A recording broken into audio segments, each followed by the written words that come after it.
অবশেষত ঘোষণা হল রাজ্যের পঞ্চায়েত নির্বাচনের দিন। বুধবারে এক সংবাদমেল সম্বোধন করে রাজ্যিক নির্বাচনী আয়োগে পঞ্চায়েত নির্বাচনের দিন ঘোষণা করে।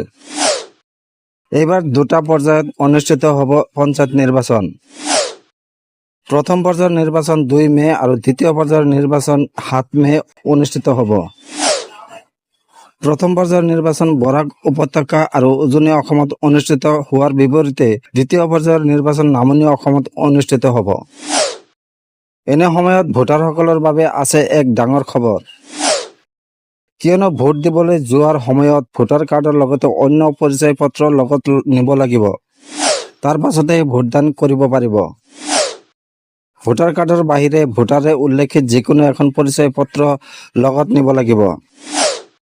সেয়া হ'ল Aadhaar card, NREGA, job card, bank ডাকঘৰৰ পাছবুক, শ্ৰম মন্ত্ৰালয়ৰ স্বাস্থ্য বীমা smart card, driving licence, PAN card, NPR-ৰ অধীনৰ RGI-ৰ জাৰি কৰা স্মাৰ্ট কাৰ্ড, ভাৰতীয় পাছপোৰ্ট, ফটোযুক্ত পেঞ্চন নথি, চৰকাৰী কৰ্মচাৰীৰ পৰিচয় পত্ৰ, দিব্যাংগসকলৰ UDID কাৰ্ড। উল্লেখ্য যে এইবাৰ বেলট পেপাৰৰ যোগেদি ভোটদান প্ৰক্ৰিয়া সম্পন্ন কৰা হ'ব। ইয়াৰ উপৰি ভোটিঙৰ হাৰ অনলাইনত উপলব্ধ হ'ব। ইয়াৰ উপৰি এই নিৰ্বাচন ফলাফল 11 মে'ত ঘোষণা কৰা হ'ব।